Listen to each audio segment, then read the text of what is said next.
올 들어 은행권 대출 연체율이 계속 상승하고 있습니다. 금융당국이 내놓은 자료는 지난 2월까지인데요.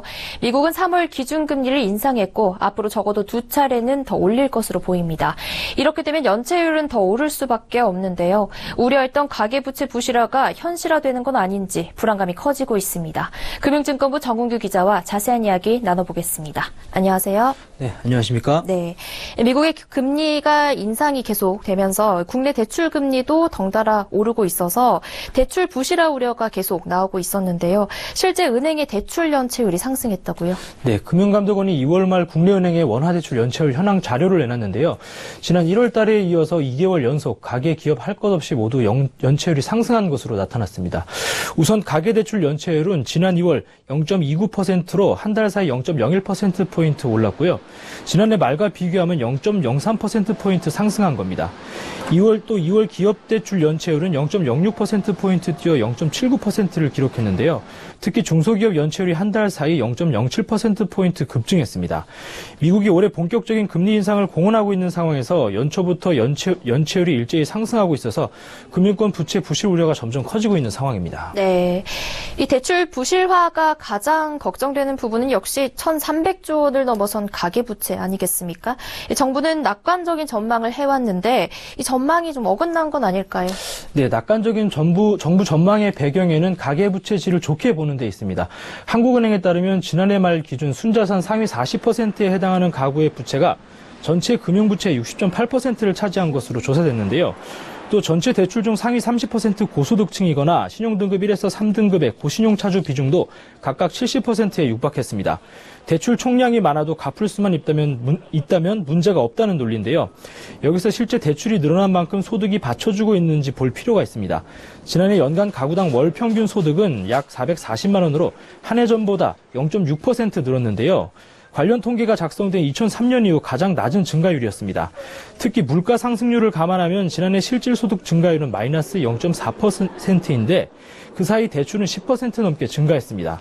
소득은 전혀 늘지 않고 있는데 빚만 불어난 셈인데요. 이를 보여주는 지표는 또 있습니다.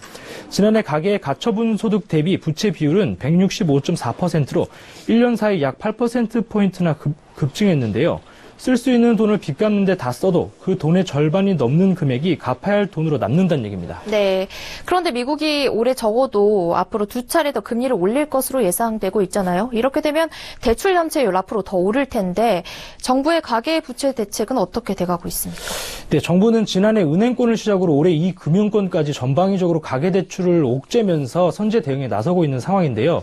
정부가 가계대출을 옥죄는 명분은 미국 금리 인상 기조의 영향으로 국내 대출 금리가 오르면 빚을 못 갚는 부실 대출이 대거 발생한다는 겁니다. 그럴 가능성은 충분히 있습니다. 그런데 지난해부터 이어진 대출금리 상승이 미국 기준금리 인상의 영향만인지는 생각해 볼 필요가 있습니다. 은행권 대출금리 상승은 미국이 금리를 올리기 반년 전부터 이미 시작됐는데요. 지난 2월 은행권 주택담보대출 평균 금리는 연 3.19%를 기록하며 7개월 연속 상승했습니다. 그런데 이 기간 미국은 기준금리를 올린 적이 없고 한국은행은 오히려 한 차례 내렸는데요. 물론 미국 기준금리 인상 전망에 시장금리가 상승한 영향은 있었습니다.